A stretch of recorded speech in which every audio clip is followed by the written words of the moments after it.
नमस्कार। सवाल तो बनता है मैं आप सभी का स्वागत है और मैं हूं आपके साथ आयुष चतुरांश। उत्तर प्रदेश में भारी बहुमत से चुनाव जीतने के बाद अब बारी है शपथ ग्रहण समारोह की। लिहाजा योगी आदित्यनाथ सरकार का शपथ ग्रहण समारोह 25 मार्च को होगा। कार्यक्रम का समय शाम 4 बजे रखा गया है और शपथ ग्रहण समारोह के लिए कान्हा स्टेडियम में तैयारियां भी की जा रही हैं। इस खास मौके के लिए गृहमंत्री अमित शाह, राष्ट्रीय अध्यक्ष जेपी नड्डा और बीजेपी शासित राज्यों के मुख्यमंत्रियों और उप मुख्यमंत्रियों को आमंत्रित भी किया गया है। लेकिन यूपी में शपथ ग्रहण से ज्यादा योगी कैबिनेट में शामिल होने वाले संभावित नामों पर चर्चा है। कहीं खबर ये आ रही है कि इस बार यूपी में 3 उप मुख्यमंत्री बनाए जा सकते हैं, तो फिर वहीं 45 से ज्यादा मंत्रियों को शपथ भी दिलाई जा सकती है। खबर यह भी है कि सूबे में प्रदेश अध्यक्ष स्वतंत्र देव सिंह का कद बढ़ाया जा सकता है और सुरेश खन्ना विधानसभा के अध्यक्ष बनाए जा सकते हैं। तो इस बार योगी 2.0 मंत्रिमंडल में सभी जातियों को प्रतिनिधित्व देने की कोशिश भी हो रही है। साथ ही महिला विधायकों को भी मंत्री पद दिए जा सकते हैं। अब देखना यह होगा कि योगी आदित्यनाथ अपने दूसरे कार्यकाल में किस टीम के साथ आगे बढ़ते हैं और आखिर उनका एजेंडा इस बार क्या रहने वाला है। तो मंत्रियों को लेकर के कई तरह की कयासबाजियां हैं, कई तरह की चर्चाएं हैं, लेकिन मंत्रिमंडल में कौन शामिल होगा एक बार आपको दिखा देते हैं। नितिन अग्रवाल के नाम पर मुहर लग सकती है, चर्चा सबसे ज्यादा इस बात को लेकर है। इसके अलावा कायंगबंज से विधायक जो चुनी गई हैं डॉक्टर सुरभि, इन पर भी मुहर लग सकती है। प्रयागराज की 12 सीट से विधायक वाचस्पति, इनके नाम पर मुहर लग सकती है। इटावा से सरिता भदौरिया ने जीत हासिल की है, इनको भी मंत्रिमंडल में जगह मिल सकती है। मैनपुरी से जयवीर सिंह को भी इस बार मंत्रिमंडल में शामिल किया जा सकता है। इसके अलावा मऊ से रामविलास चौहान को भी इस बार मंत्रिमंडल में शामिल किया जा सकता है। देवबंद से कुंवर ब्रजेश, इनको भी मंत्रिमंडल में शामिल किया जा सकता है। तो कुछ ये चेहरे हैं और ये वो सभी नए चेहरे हैं जिनके नामों को लेकर के समय काफ़ी चर्चा है। और ऐसे में अब देखना यह है कि इन नए नामों में से आखिर मुहर अंतिम किस पर लगती है। हालांकि चर्चाएं बहुत ज़्यादा इन नामों को लेकर के हैं और इसलिए संभावना भी इस बात की है कि हो सकता है कि इस बार का ये जो मंत्रिमंडल है उसमें आपको ये चेहरे भी मंत्री पद की शपथ लेते हुए दिखें। तो कयासबाजियां इस समय जमकर हो रही हैं, राजनीतिक तौर पर चर्चाएं काफ़ी हैं। साथ ही साथ समीकरणों को साधने के साथ अपने सहयोगियों को भी साथ लेकर के चलने की चर्चाएं हैं। और इसके अलावा चूंकि अब 2024 का लोकसभा का चुनाव है, इसलिए जातियों का भी जो प्रतिनिधित्व है वो भी किस तरह से हो और कैसे सभी को साथ लेकर आगे बढ़ा जाए, इस पर भी पूरा फोकस आपको नजर आएगा और वो दिखेगा। और इसलिए लंबा मंथन आप देख रहे हैं कि चल रहा है, क्योंकि जीत के बाद से ही लगातार बैठकों का सिलसिला जारी है। शीर्ष नेतृत्व के साथ लगातार आप देख रहे हैं कि बैठकें हो रही हैं। और अब चूंकि शपथ ग्रहण भी तय हो चुका है, शपथ ग्रहण में अब मंत्री पद की शपथ कौन लेंगे, निश्चित बात है कि इस पर भी जो फाइनल मोहर है वो आलाकमान की तरफ से लगाई जा चुकी होगी। चूंकि समय और तारीख सब निर्धारित हो चुका है, 25 तारीख को ये शपथ होना है और उस समय जो मंत्री पद की शपथ लेंगे तब ये तस्वीर और ज़्यादा स्पष्ट होती हुई दिखेगी। लेकिन जैसा कि मैंने आपको बताया, क्योंकि अभी इस समय 2024 का लोकसभा का चुनाव ये मुख्य फोकस है। दूसरा ये कि योगी 2.0 का अब आगे का जो एजेंडा है वो क्या रहेगा, किन विषयों पर ये सरकार आगे चलेगी और कैसे और किन कामों के सहारे ये सरकार आगे अपनी उपस्थिति को लगातार जनता के बीच में दर्ज करवाएगी, ये भी एक बड़ी चुनौती रहेगी। चूँकि अभी लोकसभा का भी जो चुनाव होना है उसमें भी उत्तर प्रदेश के अंदर जो मंत्रियों की परफॉर्मेंस रहेगी या उत्तर प्रदेश सरकार के द्वारा भी जो किए गए कार्य होंगे उसको भी कहीं ना कहीं जनता देखेगी और परखेगी। और ये सब मुद्दे आपको लोकसभा चुनाव के समय में भी उठते हुए दिखेंगे। और इसलिए उत्तर प्रदेश के अंदर प्रतिनिधित्व की बात हो, चाहे जातिगत फैक्टर्स की आप उसमें बात करें या फिर इन सभी चेहरों के सहारे आगे किस तरह से बढ़ेगी योगी 2.0 की ये सरकार, ये भी देखना उतना ही महत्वपूर्ण होगा। और इसलिए डिप्टी सीएम को लेकर के भी बहुत चर्चाएं हैं, मंत्री पद को लेकर के भी चर्चाएं हैं। मंत्रिमंडल के अंदर भी कैबिनेट स्तर के मंत्री कौन होंगे,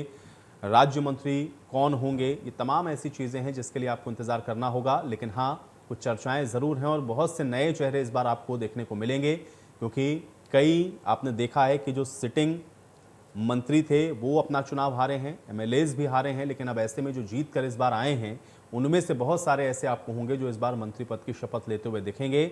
और कुछ चेहरे ऐसे हैं जिनको संगठन में भी भेजा जा सकता है, कुछ ऐसे भी हैं जिनको कोई और नई जिम्मेदारी दी जा सकती है। इसलिए डिप्टी सीएम से लेकर के महत्वपूर्ण विभागों को आखिर किन मंत्रियों को सौंपा जाएगा, इसकी चर्चा भी सबसे जोरों शोरों से हो रही है। और इसलिए ये संभावित नाम हम आपको दिखा रहे हैं जिस पर अभी ये कयास लग रहे हैं कि इनको इनको शामिल किया जा सकता है, मंत्री पद की शपथ इनको दिलाई जा सकती है और ये वो चेहरे हैं जो लगातार हम आप तक पहुंचा रहे हैं।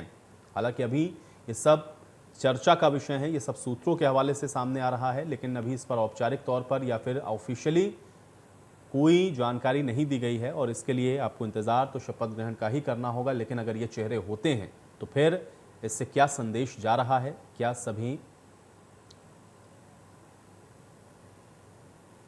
जातिगत फैक्टर्स को साधने की कोशिश है, या फिर 2024 को भी अगर आप देखें या लोकसभा चुनावों को भी अगर आप देखें तो क्या उसका रिफ्लेक्शंस भी इस बार दिखेगा इस बार के मंत्रिमंडल के अंदर। आज इसी पर चर्चा करते हैं।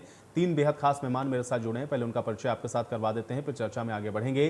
रमाकांत मिश्रा जी हमारे साथ जुड़ रहे हैं, प्रवक्ता हैं भारतीय जनता पार्टी के। रमाकांत मिश्रा जी, बहुत स्वागत है आपका इस चर्चा में। संदीप त्रिपाठी जी हमारे साथ जुड़े हुए हैं, नेता हैं कांग्रेस पार्टी के। संदीप त्रिपाठी जी, आपका भी स्वागत है। और अशोक यादव जी हमारे साथ जुड़ रहे हैं, पूर्व मंत्री हैं समाजवादी पार्टी सरकार में। अशोक यादव जी, आपका भी स्वागत है। रमाकांत जी, आपसे चर्चा की शुरुआत करूंगा और सवाल बहुत सीधा, क्योंकि अब तो 2024 लोकसभा का चुनाव है और दूसरा यह है कि कुछ बड़े नए ऐसे चेहरे हैं जिनकी चर्चा इस समय बहुत ज्यादा हो रही है कि इनको मंत्री पद की शपथ दिलाई जा सकती है। कैसे इसको देखा जाए, जिन नामों की चर्चा है, और क्या वो रिफ्लेक्शन 2024 का उसको ध्यान में रखते हुए भी बहुत सारी चीजें इस बार उत्तर प्रदेश के अंदर योगी 2.0 मंत्रिमंडल में भी देखने को मिलेंगी। आपका पहला रिएक्शन मैं चाहूंगा रमाकांत जी। बिल्कुल आयुष जी, यहाँ पर जिस तरह से स्पष्ट जनादेश उत्तर प्रदेश की जनता ने भारतीय जनता पार्टी को दिया है, निश्चित तौर पर ये बहुत ही बड़ी उपलब्धि है, इसमें कोई दो मत नहीं। जो 37 साल के बाद दोबारा फिर पुनः वापसी हुई है एक पार्टी की, और साथ ही साथ एक मुख्यमंत्री जो दोबारा फिर वही मुख्यमंत्री बनने का जो एक जो है तो रिकॉर्ड जो, तो निश्चित तौर पर वो दोहराया, ये पहली बार ऐसा हुआ है। तो निश्चित तौर पर बहुत बड़ी अपेक्षाएं हैं जनता की, खास करके इस पार्टी से। अब यहाँ पर ये देखना पड़ेगा कि हाँ सचमुच में किस वर्गों का, देखिए हमारा जो मोटो रहा है हमेशा से ही, हमारा जो मूल मंत्र रहा है, हमारा जो कमिटमेंट रहा है, उत्तर प्रदेश की जनता हो चाहे भारत के किसी भी राज्यों की अगर बात अगर करें, तो सबका साथ, सबका विकास, सबका विश्वास और सबका प्रयास, इसके साथ ये नारा ही नहीं बल्कि कमिटमेंट है। इस तरह से प्रधानमंत्री जी ने बहुत बार मंचों से भी बोला है और ये कमिटमेंट, जहां तक बात है, हमारा उद्देश्य ही एक ही चीज रहेगा, जो उत्तर प्रदेश की जनता का हर एक वर्ग से प्रतिनिधित्व करने का उनको मौका मिले, साथ ही साथ माता और बहनों का भागीदारी ज्यादा हो, युवाओं की भागीदारी ज्यादा हो, खास करके जो नए जो चेहरे आ रहे हैं। हालांकि बहुत तरह के माहौल अभी बनाए जा रहे हैं, जो कि यहाँ इनका नाम होगा, इनका नाम होगा, इनका नाम होगा, लेकिन ये सारी चीजें जो है तो केंद्रीय नेतृत्व तय करता है। और निश्चित तौर पर उनमें बिल्कुल संवेदनशीलता के साथ, अगर यहाँ पर ये भी चीज देखा गया है जो कि हमने सुना है, जो कि 2024 की झलक है, मैं कह रहा हूँ 24 करोड़ जनता की आपको इस मंत्रिमंडल के अंदर में 24 करोड़ जनता का झलक नजर आ, हमें बस 1 से 2 दिन का इंतजार करना पड़ेगा, जो कि क्योंकि अभी चूंकि आधिकारिक तौर पर ये सब चीजें सारी स्पष्ट हुई नहीं है, ये सामने अभी नहीं आई है, निश्चित तौर पर थोड़ा सा इंतजार तो जरूर करना पड़ेगा। लेकिन ये सारी चीजें आपको उत्तर प्रदेश की जनता की झलक नजर, हर एक चीज का, मंत्रिमंडल का अगर गठन कर लें, चाहे किसी भी चीज का कर लें, हाँ यहाँ पर सुशासन मेन जो हमारा मुख्य बिंदु रहेगा, सुशासन को व्यवस्थित करने का, सुशासन यहाँ पर स्थापित करने का, जो 2017 के बाद आपने देखा होगा, जो कि लगातार इसके ऊपर में काम किए जा रहे हैं और सुशासन यहाँ पर आया भी। इस चीज को देखने के लिए भले ही विपक्षियों ने जिस तरह से माहौल बनाया, लेकिन उस माहौल को नकारते हुए यहाँ की जनता ने जिस तरह से जनादेश दिया, ये जनादेश ही कह रहा है, जो कि यहाँ पर सुशासन स्थापित हुआ है, कानून व्यवस्था का राज हुआ है, विकास हुआ है, हेल्थ इंफ्रास्ट्रक्चर बेहतर हुए हैं, कनेक्टिविटी बेहतर हुई है। तो ये सारी चीजें मंत्रिमंडल, चलिए कुल मिलाकर के आप ये कह रहे हैं कि ये सारी चीजों को आप कंटिन्यू करेंगे और 24 करोड़ चूंकि उत्तर प्रदेश की जो जनता है वो सभी का प्रतिनिधित्व आपको देखेगा। आपने ये बड़ी बात कही है। इसी पर मैं एक रिएक्शन लेता हूं अशोक यादव जी। एक तो मंत्रिमंडल विस्तार को लेकर के इस समय लगातार चर्चाएं हैं, कौन आ रहा कौन जा रहा, इसको लेकर के बहुत चर्चाएं हैं, लेकिन जो बात यहाँ पे रमाकांत जी कह रहे हैं कि आप देखेंगे कि 24 करोड़ जो जनता है उन सभी का प्रतिनिधित्व आपको इस मंत्रिमंडल के अंदर नजर आएगा, इस पर मैं आपका एक रिएक्शन चाहूंगा अशोक जी। देखिए, पहले तो आज होली का पर्व है, जिसके मैं सभी को बधाई दूंगा। रमाकांत जी शायद पहली बार हमारे साथ जुड़े हैं, तो उनको बधाई दूंगा। और जहाँ सवाल इनकी बातों का, देखिए मैंने आपसे हमेशा से कहा है कि हमारे भाजपा के जो प्रवक्ता मित्र आते हैं, रटी रटाई वही बातें कहते हैं, और नहीं, जबकि जबकि जब ये डिबेट में हम आते हैं, सारा देश देखता है, एक लोकप्रिय चैनल है, तो कुछ लीक से हटके भी थोड़ी बात होनी चाहिए। देखिए, हम तो शुभकामना देंगे आपको कि आपका शासन आए, आप अच्छे काम करें। हम एक सच्चे समाजवादी हैं, सबसे ज्यादा एक जिम्मेदार एक नागरिक हैं। अभी मैंने कहा, नेताजी मुलायम सिंह एक बात कहते थे कि दूसरे को अच्छा करने दो। मीटिंग में दूसरे को अच्छा करने दो। अगर वो 8 इंच लंबा करता है काम, कोई 10 इंच करता है, तो आप 12 कर दीजिए, आप लकीर को बढ़ा दीजिए। तो हम तो शुभकामना देंगे इनको कि यह शासन को अच्छा करे, देश को अच्छा करे। लेकिन एक बात ध्यान रखिएगा, ये जो उन्होंने कहा था कि सबका विकास सबका साथ, इस बार ये हो गया कि सबका साथ सबका विकास, मायावती का साथ और ओबीसी का पर्दे के पीछे साथ। ये सारी बातें ऐसी हुई चुनाव में, जो हमें 3 करोड़ 11 लाख वोट मिलने पर भी 125 सीटें मिली और इनको 370 में 272 सीटें 73 मिली। तो देखिए, चुनाव एक गणित होता है। इस बार गणित हमारे दल का भी ठीक था, ऐसा नहीं था। लेकिन चूंकि विषय हमारा दूसरा है, विषय केवल मंत्रिमंडल का है। मैं आपसे एक बात जानना चाहता हूं आयुष जी, आपने देखा होगा शायद पहली बार ऐसा हुआ है जब देखिए 2002 में ऐसा हुआ था कि मायावती जी बनी थी, चुनाव रिजल्ट आया था फरवरी के एंड में, बनी थी अप्रैल में। तब झगड़ा इस बात का था, उनकी 65 सीटें, हमारी 143 सीटें, भाजपा की 140 सीटें। इस बार तो पूर्ण बहुमत मिला था, मुख्यमंत्री बनना भी था उन्हें। तो ये जो 15 दिन का जो वक्त लगा है, इस 15 दिन के अंदर पर्दे के पीछे को जो खेल हुए होंगे, आप कल्पना कर सकते हैं। 15 दिन बहुत होता है। कायदे से इस 15 दिन में नहीं, तीसरे दिन इनको शपथ लेनी चाहिए थी। क्योंकि अभी आप लगातार देखें, अखबार तो आप पढ़ते होंगे, इतनी घटनाएं हुई हैं, हत्याएं की। अभी अमेठी में लगातार एक लाइन से श्रृंखलाबद्ध तरीके से 5 की हत्या हुई है। देखिए, हत्या किसी शासन में हो, हत्या होना निंदनीय होती है। तो इन बातों पर जो है रोक लगनी चाहिए। ये अच्छा शासन देंगे। देखिए, पिछले जब ये 17 बने थे तो माननीय अखिलेश यादव भी गए थे, नेताजी मुलायम सिंह भी गए थे मंच पर, और हंस के सबको उन्होंने आशीर्वाद दिया था नेताजी ने, और बधाई दी थी। इस बार फिर वो जाएंगे 25 तारीख को। वो देखिए, हमारा नैतिक दायित्व है। लेकिन जहां समाजवादी पार्टी का सवाल है, उन्होंने लड़ाई की हार को कबूल किया है। अभी कल होली मनाई थी उन्होंने, आपने देखा होगा उनके चेहरे पर कितनी चमक थी। देखिए, हार का गम तो सबको होता है, लेकिन दोस्त जो आदमी हार को स्वीकार कर लेता है, आने वाले दिशा के लिए सोचता है, वही नेता होता है। कल मैंने उनके लिए एक शेर कहा कि न कोई शिकन न कोई गम दिखता है, यकीन मानिए बंदे में दम दिखता है। कल से 24 की तैयारी शुरू कर दी गई है। कल जो हमारी बैत हुई, हम तो मान लो उसमें शामिल हैं, जो रणनीतिकार लोग हैं, तो कल से ही 24 की तैयारी शुरू कर दी गई। वो करहल के लोग बुला के उन्हें धन्यवाद दिया गया। कल का एक बढ़िया शानदार दिन बीता है, एक आशावादी दिन बीता है, और 2024 की तैयारी तो अभी से कल से हम लोगों ने शुरू कर दी है। हम लोग समाजवादी लोग हैं, संघर्ष की हमारी पार्टी है। नेताजी ने संघर्ष से बनाई इस पार्टी को। पिछले 50 साल का संघर्ष है उनका। जब 15 साल 18 साल के थे, तब से वो राजनीति कर रहे हैं। तो चलिए, हम तो कहेंगे, शुभकामना देंगे, ये सरकार बनाए, अच्छे काम नहीं करें। बिल्कुल सही अशोक जी। और विपक्ष के तौर पर अगर आप लोग इस तरह सकारात्मक भूमिका निभाएंगे तो मुझे लगेगा कि इससे अच्छा लोकतंत्र के लिए और कोई विषय हो ही नहीं सकता। बिल्कुल मानिए, हमारा अखिलेश जी बिल्कुल। का देखिए, मैं अब संदीप जी का रुख करता हूं। सर, मैं आऊंगा आपके पास, अभी मैं आपके पास। जी संदीप जी, आपका भी एक रिएक्शन चाहूंगा, क्योंकि रमाकांत जी ने एक बड़ी बात कही। उन्होंने कहा कि देखिए, मंत्रिमंडल में कौन होगा, कौन शामिल होगा, इसके लिए अभी और थोड़ा इंतजार कर लीजिए, और शपथ ग्रहण में तो वैसे भी सब कुछ स्पष्ट हो जाएगा। लेकिन हाँ, ये जरूर है कि प्रदेश में 24 करोड़ जनता है, इसलिए वो 24 करोड़ जनता का जो प्रतिनिधित्व है वो आपको इस मंत्रिमंडल के अंदर रिफ्लेक्ट होगा, नजर आएगा, और हम उनको आगे बढ़ाएंगे। संदीप जी, आपका रिएक्शन मैं इस पर चाहूंगा। हेलो जी संदीप जी, सुन पा रहे हैं आप मुझे? आवाज आ रही है। देखिए, भाजपा बातें अच्छी अच्छी करती है, सबके साथ और सबके विकास और सबके विश्वास की बात कर रहे थे रमाकांत मिश्रा जी। तो ओवैसी का साथ, बहन जी का साथ, और अंबानी का विश्वास, और अडानी का विकास, ये इनका सच। आप समझिए कि ये भूल जाते हैं कि जो गरीबी रेखा से यूपीए के शासनकाल में लोग निकले थे, उससे ज्यादा इनके शासनकाल में गरीबी रेखा में आए हैं। आप अगर ये कहते हैं कि 5 किलो राशन देना डेवलपमेंट का मॉडल है, तो महाराज जी उत्तर प्रदेश से इससे बची है। उत्तर प्रदेश को रोजगार की जरूरत है।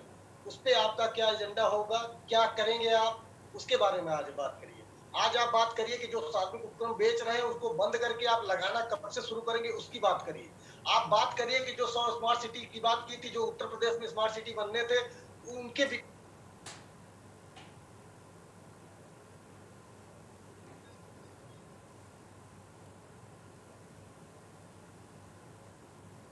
संदीप जी कोई कॉल आ रहा है, मुझे लगा शायद म्यूट हो गया आपका ऑडियो। चलिए, संदीप जी से लग रहा है कुछ शायद तकनीकी समस्या है। मैं रमाकांत जी से इसका जवाब लेता हूँ। रमाकांत जी जवाब दीजिए, क्योंकि कह रहे हैं संदीप जी कि आप लोग बातें अच्छी करते हैं लेकिन जिन चीज़ों को लेके आप चलते हैं उसमें कंटिन्यूटी नहीं नजर आती है। आयुष जी, निश्चित तौर पर अभी जैसे अभी आयुष जी ने, आयुष जी कह रहा हूँ मैं, संदीप जी ने अभी कहा है जो कि हम बातें बहुत अच्छी करते हैं, ये उनकी तरफ से एक सर्टिफिकेट मिला है, प्रमाण पत्र मिला है, बहुत ही हमें अच्छा लगा इस चीज को। लेकिन इसी के साथ ये भी जोड़ना चाहूंगा जो कि जहां पर रोजगार की बात है, निश्चित तौर पर रोजगार की बात है, जहां पर किसान की बात है वहां पर किसान की बात होनी चाहिए, जहां पर आवारा पशुओं की बात है वहां पर आवारा पशुओं की बातें होनी चाहिए। उत्तर प्रदेश में जो भी समस्याएं हैं, निश्चित तौर पर वो हर एक पार्टी की जिम्मेदारी है कि उसकी बातें होनी चाहिए और उसका समाधान भी होना चाहिए। अगर मैं आपको बात करूं, क्योंकि अगर हमें 2017 के बाद जो 2.5 साल का हमें समय मिला, जो जिस महामारी से वैश्विक स्तर पर लोग जूझते रहे और उसमें जिस तरह से हम लोगों ने 2-4 हुआ जो स्थितियां और परिस्थितियां बनी, उसके बावजूद भी हम लोगों ने प्रबंधन को इस बेहतरी से संभाला। ये मैं नहीं कह रहा हूं, बल्कि आप देखेंगे वैश्विक स्तर पर इसकी चर्चा भी हुई। जहां तक रोजगार की बात है, अगर मैं कहूं 2012 से पहले की बात बता रहा हूं, तो 2012 से पहले आपने बीएसपी के सरकार में देखा था 91,000 नौकरियां मिली थी। मैं कह रहा हूं जो उसके बाद अगर 2012 के बाद देखें तो 2.05 लाख समाजवादी पार्टी के समय में रोजगार मिला। लेकिन 2017 के बाद आपने देखा जो कि 4 लाख से ऊपर नौकरियां हमने। किसानों का भुगतान अगर कर लें, किसानों की बात क्यों नहीं होनी चाहिए? किसानों के बिजली की बात क्यों नहीं होनी चाहिए? कनेक्टिविटी की बात क्यों नहीं होनी चाहिए? उत्तर प्रदेश की अर्थव्यवस्था की बात क्यों नहीं होनी चाहिए? लेकिन मैं ये कह रहा हूं कि 2017 से पहले आप देखेंगे 7वें पोजीशन पर उत्तर प्रदेश की अर्थव्यवस्था थी। लेकिन अगर 2017 के बाद देखेंगे तो 2017 के बाद दूसरे पोजीशन पर आकर के अर्थव्यवस्था उत्तर प्रदेश की बनी है। तो निश्चित तौर पर उत्तर प्रदेश की जो जनता है इसको गौरवान्वित महसूस करेगी, इसमें कोई दो मत नहीं।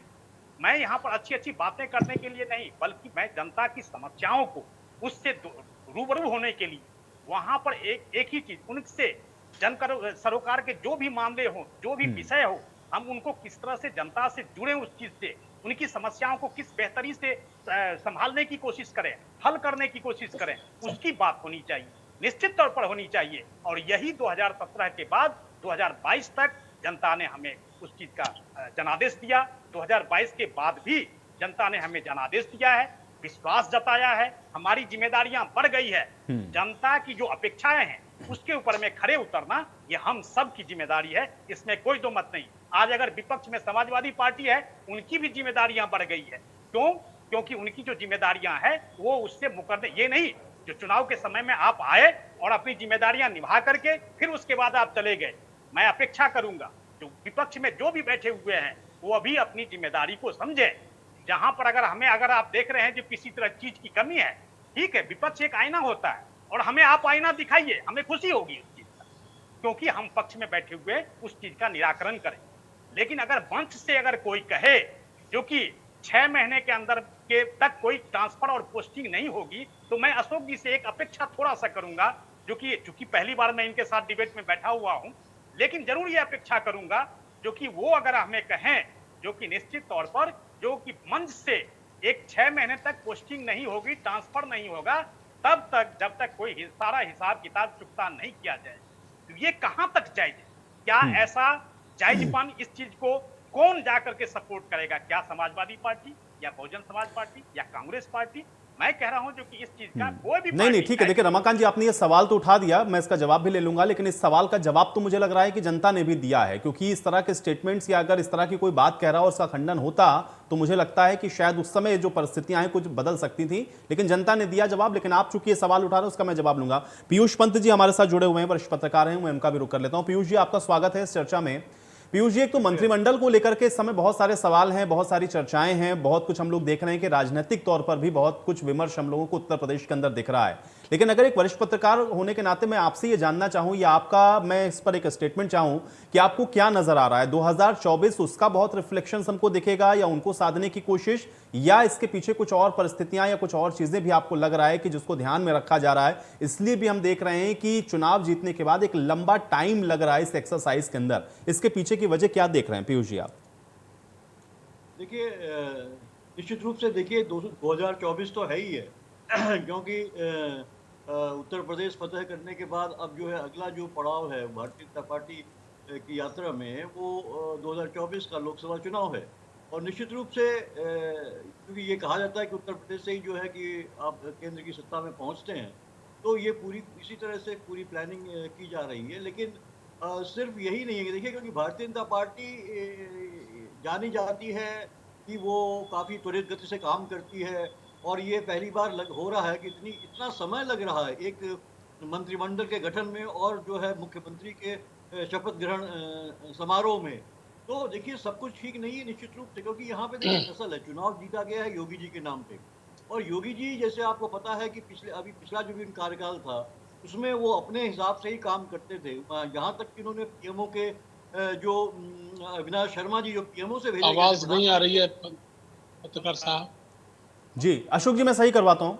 अशोक जी को शायद आवाज नहीं मिल रही है, पीसीआर इसको देखें। पीयूष जी अपनी बात कंटिन्यू करें। मैं इन्हें सुनना चाहता हूँ। जी जी। जो प्रधानमंत्री के तरफ से भेजे गए थे अविनाश शर्मा जी, जो उनको वहां पे मंत्री बनाने की पेशकश थी वहां पे पीएमओ से, लेकिन उसको भी जो है योगी जी ने नहीं किया। और जो है कि बाद में उनको जो है एमएलसी बनाया गया, और जो है कहीं मेरे ख्याल 16, 17, 18 नंबर पे जो है उपाध्यक्ष बनाया गया वो राज्य के। तो योगी जी अपने हिसाब से चाहते हैं कैबिनेट विस्तार। देखिए, आपको याद होगा केशव प्रसाद मौर्य को भी पिछली बार उन्होंने काफी कुछ जो है, कोई भी उनके पास बिल्कुल आवाज नहीं आ रही है। निर्णय लेने की ताकत नहीं थी उनको, तो वो काफी संतोष था। तो एक टसल चल रहा है, इसमें कोई दो राय नहीं है। 2024 तो है दिमाग में, अमित शाह जी के दिमाग में है, अमित शाह जी और चलिए देख लीजिए बाद में। निश्चित रूप से एक टसल चल रहा है। योगी जी चाहते हैं कि उनका अपनी मनपसंद का कैबिनेट हो, और वही चाहते हैं जो केशव प्रसाद मौर्य के पक्ष में भी वो नहीं है, लेकिन केंद्रीय नेतृत्व चाहता है, क्योंकि केशव प्रसाद मौर्य जो है वो एक जो है जिस ओबीसी समाज से जो को रिप्रेजेंट करते हैं, उसका अच्छा खासा जो बहुमत है, और वो पूर्वांचल में, और वो उस बार काफी सफलता भी मिली है भारतीय जनता पार्टी को वोट लेने में उनका। तो निश्चित रूप से बीजेपी चाहेगी कि 2024 में भी जो है जितना भी ये जो पिछड़ों का वोट है वो इनको मिले। तो केशव प्रसाद मौर्य को एक कैबिनेट मिनिस्टर बनाना जो है उनकी मजबूरी भी है। ये बात भी चल रही, शायद वो उनको पार्टी में जाएंगे, लेकिन वो अध्यक्ष रह चुके हैं, तो उपाध्यक्ष आवाज नहीं आ रही है। तो ये टसल चल रही है। चलिए बाद में देख जो लीजिए। डिले हो रहा है उसका कारण है कि टसल चल रही है नामों में, जो है कि कहीं न कहीं लेके जो है योगी जी का अपनी लिस्ट है और अमित शाह की अपनी लिस्ट है, और जिसपे की मोदी जी की जो है एक मोहर लगी हुई है। लेकिन वो नहीं चाहते हैं योगी जी की उनकी थोड़ी भी जो है निर्णय लेने की क्षमता कम हो, क्योंकि इस बार उनके नाम पे चुनाव लड़ा गया बिल्कुल, है। बिल्कुल। और ये वो दिखा नहीं पीयूष जी, आपने जो बात कही है ना, मुझे लग रहा है कि मैं इस पर थोड़ा सा और आपका रिएक्शन जरूर चाहूंगा, लेकिन उससे पहले मैं अशोक जी का भी एक बार रुक कर लेता हूं। अशोक जी देखिए, आपको शायद पीयूष जी की आवाज नहीं मिल रही थी, वो असेसमेंट कर रहे थे कि कौन कौन चेहरे हो सकते हैं और उसके पीछे का वो कारण गिना रहे थे। लेकिन एक सवाल जो यहाँ पे रमाकांत जी ने आपके लिए छोड़ा, उनका कहना यह है कि आप अगर एक सकारात्मक विपक्ष की भूमिका की बात आप कह रहे हैं, उस बात को वो बहुत अप्रिशिएट कर रहे हैं, लेकिन वो ये भी कह रहे हैं चाहे आपके सहयोगी दल ही क्यों ना हो, लेकिन अगर उनके नेता की तरफ से भी अगर कोई ऐसी टीका टिप्पणी की जा रही है जो कि एक पूरे समाज के लिए सही नहीं हो सकता है या एक सिस्टम के लिए अच्छा नहीं है, तो उसका खंडन समाजवादी पार्टी को करना चाहिए, और यही एक सशक्त विपक्ष की भूमिका होगी। आप लोगों की भी बड़ी जिम्मेदारी है, क्योंकि आपको भी इस बार विपक्ष में अच्छे मैंडेट के साथ जनता ने बैठाया है। मैं चाह रहा हूं कि आप इस पर जवाब दें अशोक जी। पहले तो जब भी कोई पत्रकार साथ में हमेशा डिबेट में कहता हूँ, एक हमारा भाजपा का जरूर होना चाहिए मित्र और एक पत्रकार होना चाहिए। देखिए, उनसे तो हमारी वो रहती है, क्रिकेट के मैच होता है तो एक एम्पायर होता है, एम्पायर की भूमिका अदा करते हैं पत्रकार। तो मैं हमेशा बड़ा इज्जत करता हूँ पत्रकारों की। मेरा ये मानना है कि शायर और पत्रकार लगभग एक ही मिजाज के होते हैं, उनका सोच एक होता है देश के प्रति, समाज के प्रति। तो मैंने उनकी बात पूरी सुनी नहीं, बाद में सुन लूंगा। देखिए, इन्होंने जो बात कही मिश्रा जी ने, देखिए आज कोई कड़वी बात नहीं करनी है, हमें होली का मौका है, अच्छी बातें करनी है। मेरे पास तमाम तथ्य मुझे याद रहते हैं, मैं अगले बार रखूंगा। आज तो केवल इतना कहना चाहूंगा, मैंने आपसे कहा कि देखिए, ये पूरा जो देश हमारा है, ये पूरा देश हमारा जातियों बुरी तरह बढ़ गया है। ना कोई विकास सुनना चाहता है, ना कोई अच्छी बातें सुनना चाहता है। जो आदमी जाति गणित बढ़ा लेता है, आयुष्य वो चुनाव जीत जाता है। देखिए, मुझे बड़ा अनुभव है, मैंने कहा नहीं, मैं थोड़ी शायरी कर लेता हूँ। और लेकिन अशोक जी, ये तो भाई सभी पार्टियों पे, अगर आप बीजेपी को कहेंगे, कांग्रेस को कहेंगे, तो उसमें समाजवादी पार्टी भी इंक्लूडेड है भाई। जाति की राजनीति प्रदेश में कौन नहीं कर रहा है? नहीं, इस बार इतना फर्क पड़ा था कि अखिलेश जी ने प्रदेश का विकास के मॉडल पर चुनाव लड़ा। उनका जो घोषणा पत्र था, उस घोषणा लेकिन पत्र ठीक की है, जो बिल्कुल चीज सही बात है। लेकिन अशोक जी, लेकिन अच्छा। इस पर मेरा काउंटर अशोक जी सवाल यह है, जो कि आप पत्रकार की बात आप सुनते हैं इसलिए मैं पूछ लेता हूं, नहीं तो लोग आरोप भी लगा देते हैं। मैं आपसे ये समझना चाह रहा हूं कि अगर आप कह रहे हैं कि देखिए अखिलेश जी ने एक अच्छी पहल की और उन्होंने इन सारी चीजों का ध्यान रखा, तो फिर जयंत चौधरी के साथ गठबंधन या फिर ओम प्रकाश राजभर के साथ गठबंधन या महान दल को साथ लाना, ये सब जातीय समीकरण तो बिठाने के लिए था ना। नहीं तो इसके नहीं पीछे तो विकास कहां था? हम उसमें पीछे रह गए। देखिए, मैंने आपसे कहा था उस दिन, जो चुनाव होता है, चुनाव में कौन कितना प्रोपेगेंडा कर लेता है। हमने हेलो जी जी हमने बिल्कुल उस दिन सुन रहा हूं। हाँ हमने ये कहा था कि इसका नाम होना चाहिए Bharatiya Janata PP, Bharatiya Janata propaganda party. एक अखिलेश अखिलेश जी राजभर तो बाद में आ गए थे, जयंत बाद में आए हैं। एक आदमी लगातार मुकाबला कर रहा था 5 सालों सड़कों पर उतर के, हम लोग सब कर रहे थे। उधर से देखिए आप, मोदी के पीछे की पूरी ताकत, उनके पीछे आर्थिक ताकत थी, प्रशासनिक ताकत थी। मोदी खुद भी अपना बड़े कलाकार व्यक्ति हैं, छल फरेब सब कर लेते हैं, कैसी कैसी बातें कर लेते हैं। एक जिलाध्यक्ष के पैरों पे लौट गए। मैंने तो देखा नहीं किसी देश का राष्ट्रपति किसी जिलाध्यक्ष के पैरों पे लौट जाए, ऐसे झुके जैसे लगता है। तो ये सारे ड्रामा वो कर लेते हैं, और ड्रामाबाजी राजनीति में बड़ी महत्वपूर्ण इस बार हो गई है। देखिए, 4 विधायकों तो मैं जानता हूं जिन्होंने मंच पे आके कान पकड़े हैं, उठक बैठक लगाई है। इसका मतलब गलतियां उनने बहुत की थी, लेकिन हम जनता को नहीं समझा पाए, जनता को नहीं बता पाए कि मोदी का एक भाषण जिसमें उन्होंने कहा था कि 15 करोड़ लोगों को राशन देंगे हम, यही एक भाषण उनका इतना मतलब कलंक है हमारे भारत की आजादी पर, कि आजादी के 73-74 साल बाद भी, 75 साल बाद भी, अगर हम 15 करोड़ को अगर राशन देंगे, फ्री राशन देंगे, तो 15 करोड़ गरीब हुए। तो इतनी हल्की हल्की बातें इस बार हुई हैं। हमने हल्की बात कोई नहीं की। अखिलेश यादव जी ने पूरे उसमें कहीं भी मोदी जी हमेशा कहा, गलत बात कही, जबकि उनको तो क्या नहीं कहा गया, आप समझिए। इतना इतना बुरा कहा गया, इतना इतना बुरा कहा गया, आतंकवादी अजन कितना कितना कहा गया, लड़कियां उठ जाएंगी, शासन आ जाएगा। एक मैं आपसे सवाल करता हूं, बस ध्यान दीजिएगा। अखिलेश जी के शासन में आने के बाद उन्होंने एक घोषणा की थी कि हम हर फिल्मकार जो फिल्म यहां बनाएगा उसे देंगे 3 करोड़ रुपए। और जबकि फिल्मी दुनिया के लोग जब आते हैं तो बहुत ज्यादा बवाल मचता है, हीरो हीरोइन आते हैं। सबसे बड़ी सुरक्षा का प्रतीक ये था, सुन लीजिए मेरी बातों का, जी जी बिल्कुल बिल्कुल बिल्कुल। सबसे बड़ी सुरक्षा की बात ये थी कि 70 फिल्मों निर्माण हमारे यहाँ हुआ, जिसमें सारे बड़े स्टार्स आए। बनारस में shooting, Lucknow shooting, Lalganj shooting, Kanpur shooting, Agra shooting, सारे प्रदेश में शूटिंग हुई, हीरो हीरोइन आए। कभी आपने सुना कोई गुंडागर्दी हुई, कोई बदमाश? जबकि पहले एक फिल्म आई थी बंटी बबली कानपुर में, आज से 12 साल पहले, तो पूरा कानपुर में शोर मच गया था, कितना आतंक हुआ था। ये सुरक्षा व्यवस्था थी अखिलेश यादव की। और अगर वो सुरक्षा पसंद ना करते महिलाओं की, लोगों की, तो मुझे ध्यान है हमारे जिले में 50 गाड़ी आई थी, आजमगढ़ में 110 गाड़ी आई थी। हर थाने में एक गाड़ी तो पहले से थी, 2 गाड़ी, एक गाड़ी दी थी उन्होंने इनोवा, एक दी थी उन्होंने बलेरो। 1090, मतलब पूरे प्रदेश में हजारों गाड़ी पोस्टिंग करके लोगों की सुरक्षा की गारंटी दी थी। लोग भूल जाते हैं इन बातों को, जनता बड़ी भोली होती है। जिस आदमी ने प्रत्येक जिले में 50, 60, 70 गाड़ी केवल इसलिए दी हो, स्टाफ दिया हो, आप एक फोन करिए, लोग हाजिर होते थे। पूरे में हीरो हीरोइन आई, पूरी फिल्मों की शूटिंग हुई, पूरा एक हब बन गया बहुत बड़ा हमारा फिल्मों का। कितने लोगों ने फिल्में बनाई यहाँ पर, कोई अपनी घटना नहीं घटी।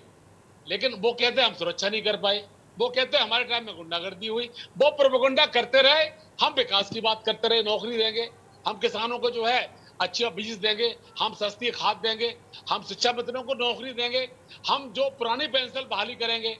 और देखिए कितनी बड़ी बात थी, पुरानी पेंशन की बहाली की जब बात चली तो 3 प्रांतों ने केवल अखिलेश जी के नाम पर, इनके बात पर पुरानी पेंशन की बहाली की है। और जब इनकी यात्रा निकली थी, लाखों लोग इकट्ठे सड़कों पर हुए, तो मोदी जी ने वो किसान का जो किसान विरोधी बिल था वो वापस ले लिया। तो हमारी नैतिक विजय है, अखिलेश यादव इस देश के अंदर एक नेता बन के उभरे हैं, और आने वाले दिनों में वो देश के नेता बड़े बनने जा रहे हैं। हम कल की हार से निराश नहीं है। उनकी 47 साल की उम्र है, 26 मात्र 21 साल में वो आदमी 5 साल के अलावा शासन में रहा, 5 बार MP हुआ, इस बार MLA हुआ, 2 बार MLC हुआ, इस बार वो नहीं बना है। ये अलग बात, लेकिन आने वाले दिनों का वो सुपरस्टार है।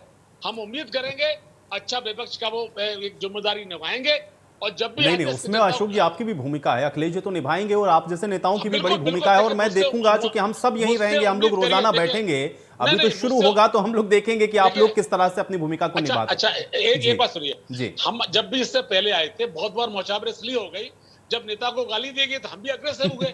हम कभी अग्रेसर नहीं होते हैं। नहीं मेरा नहीं, जो अपना लेकिन स्वभाव सभी है को ना, होना चाहिए ना, मुझे लगता है अशोक जी आपसे बहुत कुछ सीखने की जरूरत है, आपकी पार्टी के बस नेताओं को ही। एक रमाकांत जी एक मैं अब शेर ठीक है, मैं जवाब लेता हूँ, रमाकांत जी। जी जी आयुष जी, निश्चित तौर पर देखिए अशोक जी का मैं बहुत सम्मान करता हूँ और क्योंकि बहुत अनुभवी हैं और इसमें कोई दो मत नहीं है। लेकिन जहाँ तक बात कह रहे थे जो कि अभी हम लोग अच्छी अच्छी बातें करेंगे, ये बहुत अच्छी बात थी और माहौल भी ऐसा ही होना चाहिए। डिबेट है, जनता को समझ आनी चाहिए, व्यूअर को समझ होनी चाहिए जो हम लोग बात क्या कर रहे हैं और किस विषय के ऊपर में बात कर रहे हैं। लेकिन देखिए आपने देखा हो जो कि उत्तर प्रदेश में ये इन्होंने कहा जो प्रोपेगेंडा चल गया, जाति समीकरण, हमसे बेहतर भाजपा ने इस चीज को संभाला। मेरा एक ही चीज कहने का मतलब, आज भी आप हम पर आरोप लगे जो कि बसपा, आप कह रहे हैं जो बसपा ने जिता दिया, एआईएमएम ने हमें जिता दिया। तो ये जो है ना, ये चीज आप जो है ना एक समीक्षा करने की जरूरत है। जहां तक भाजपा की बात है, भाजपा इतना बड़ा संगठन है और इतना मजबूत संगठन है, कार्यकर्ताओं की पार्टी है। और अगर प्रधानमंत्री अगर स्टार प्रचारक हैं या योगी जी अगर स्टार प्रचारक हैं, तो एक कार्यकर्ता के अंदर में एक ऐसी खूबी है जो एक स्टार प्रचारक की भूमिका निभाती है। आपने देखा होगा मंडल अध्यक्ष से लेकर के पन्ना प्रमुख तक का बात अगर मैं करूंगा तो संगठन की जो मजबूती है उस चीज को भी समझने की जरूरत है। आज भाजपा ने अगर मान लीजिए इतना बड़ा मैंडेट किया है, जनता से अगर मैंडेट किया है, तो जनता के अंदर में वो विश्वास हमने जगाया है। किसने जगाया? हमारे कार्यकर्ताओं ने जगाया। चाहे वो योगी जी हो, चाहे मोदी जी हो, पहले कार्यकर्ता भी तो हैं, वो भाजपा के कार्यकर्ता भी तो हैं। तो संगठन की मजबूती, ये सारी चीजें, सारा फैक्टर काम करता है। जाति समीकरण की बात है, हमने आपसे बेहतर संभाला या आपने उससे बेहतर संभाला, इसको समीक्षा करने की जरूरत है। मैं कोई आरोप प्रत्यारोप नहीं लगा रहा हूं, बल्कि अपनी अपनी समीक्षा है। लेकिन जनता ने जो विश्वास दिखाया, वो सारे फैक्टर को साइड किया, सारे चीजों को साइड किया। आपने जो चुनाव के अंदर में जिस तरह से आपने तुष्टीकरण आपने ही किया, प्रयोग आपने ही किए। अगर आप देखें, अगर पूरी तरह से अगर आप देखें तो जहां पर तथ्यविहीन विषयों को लेकर के आपने जिस तरह से एक माहौल बनाने की कोशिश की, चाहे कांग्रेस हो, चाहे बसपा हो, चाहे समाजवादी पार्टी, तथ्यविहीन आरोप आपने देखा होगा 2017 से 2022 के बीच 5 साल का समय में, 5 साल के समय में 2.5 साल ऐसी चुनौतीपूर्ण रही जो किसी भी सरकार के लिए एक बहुत बड़ा एक फैक्टर था, एक बहुत बड़ा विषय था। उसके बावजूद भी कुप्रबंधन नहीं होने दिया। कौन सा ऐसा मुख्यमंत्री है जो मुझे बताए जो कि अपने राज्य के हर एक जिले में जा करके दौरा करता हो? लेकिन उस चुनौतीपूर्ण समय में भी 75 जनपदों का जिस मुख्यमंत्री ने दौरा किया, वो योगी जी। निश्चित तौर पर जनता के साथ अपना जुड़ाव, जनता ने देखा जो कि हमारे साथ ये जुड़े हुए हैं, हमारी समस्याओं के साथ खड़े हुए, अपनी अपनी समीक्षा है। मैं नहीं कह रहा हूं जो कि अशोक जी के ऊपर में मेरा कोई ऐसा विषय है जो मैं उनके नहीं मैं आयुष जी के ऊपर में कोई थोप नहीं रहा। पीयूष जी हमसे बहुत ही सीनियर हैं, बहुत ही अनुभवी हैं।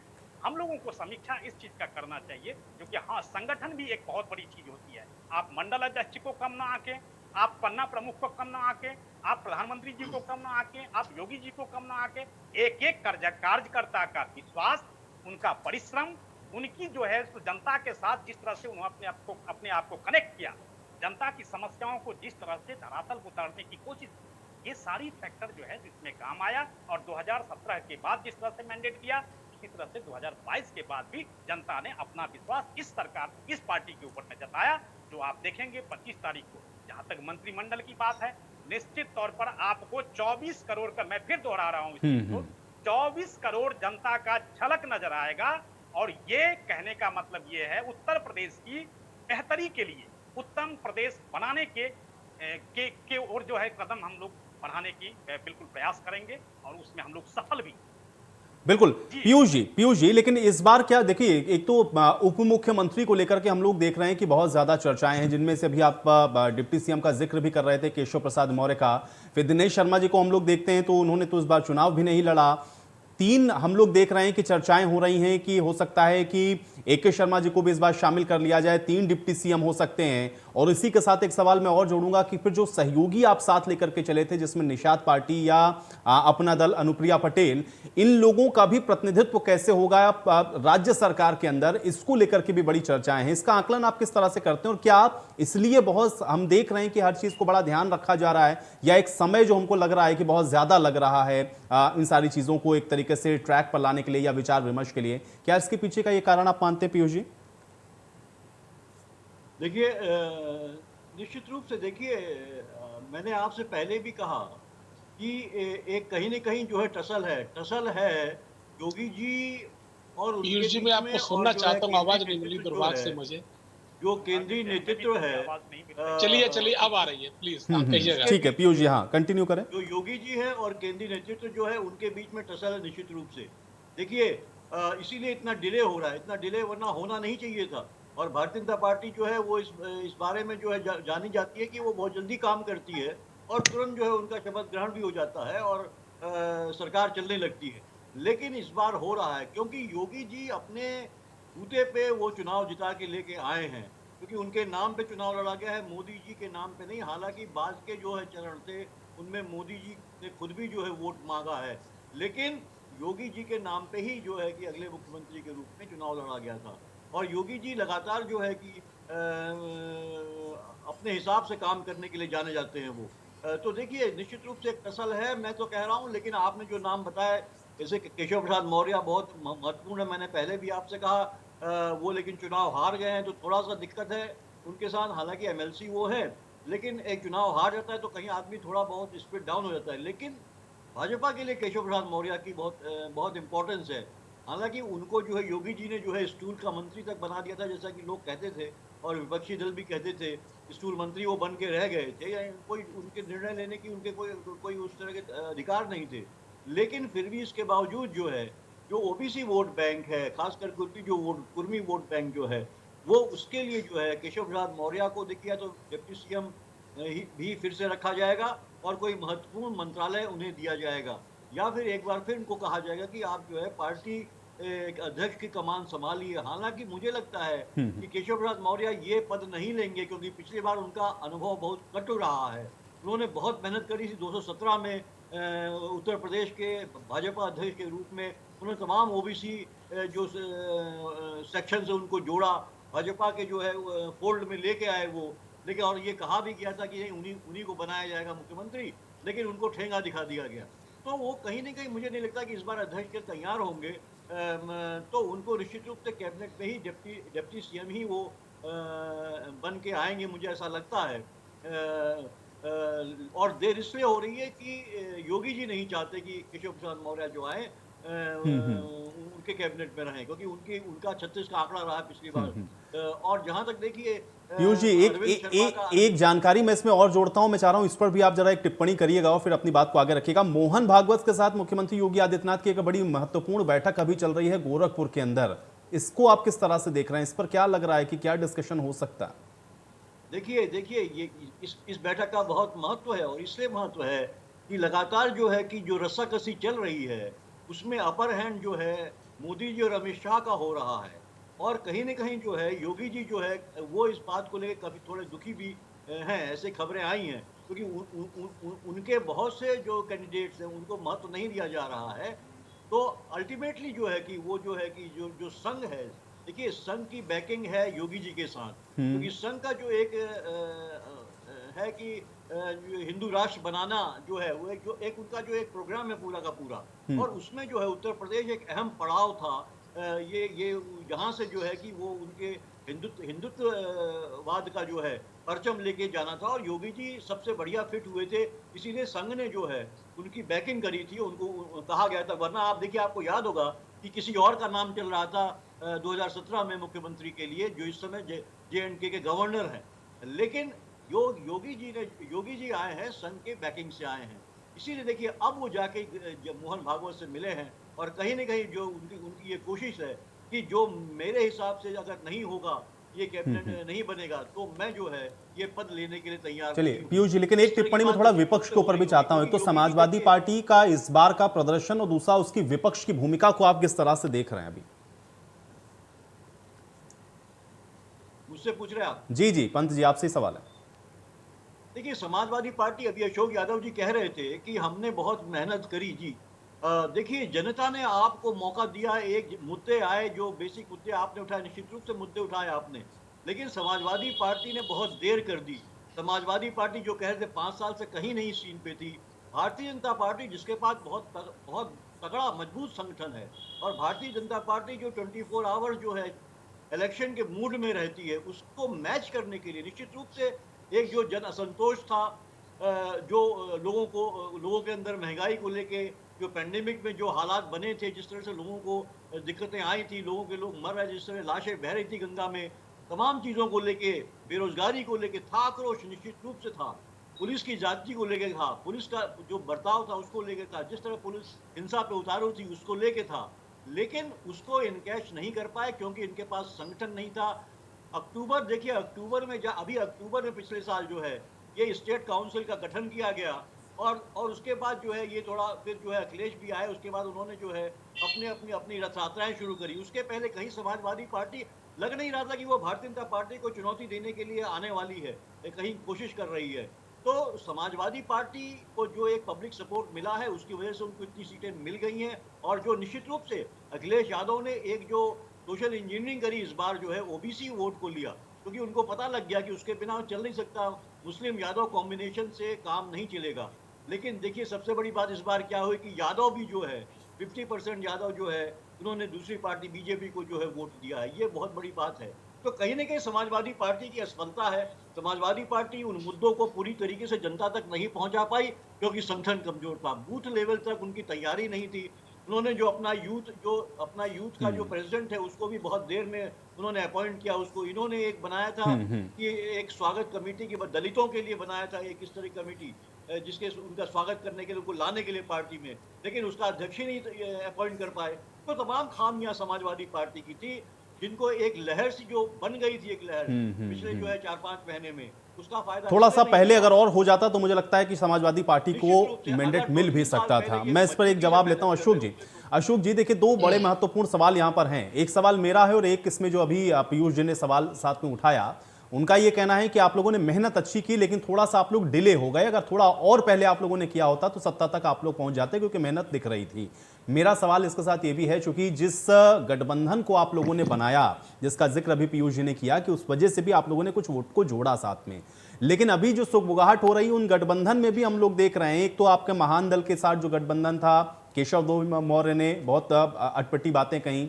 इसके अलावा हम लोगों ने अभी देखा, बड़ी चर्चा हुई कि ओम प्रकाश राजभर अमित शाह के साथ मिले, और बहुत संभव है कि हो सकता भी अभी इनकार कर रहे हैं लेकिन आने वाले समय में पता चले कि वो चले गए एनडीए के साथ। ये जो आप लोग गठबंधन बना रहे हैं, जिनके सहारे आप लोग पहुंचे, अगर ये अलग होते हैं आपके साथ तो फिर आप लोगों की भूमिका कैसे रहेगी, और कैसे आप लोग को लग रहा है कि फिर आप लोग उस लड़ाई को लड़ पाएंगे जिसके लिए आप लोगों ने अपने आप को तैयार किया, जिसके लिए आप लोग एक मजबूत विपक्ष के तौर पर अपने आप को भी इस समय देख रहे हैं? दोनों पे ही मैं आपका एक रिएक्शन चाहता हूं।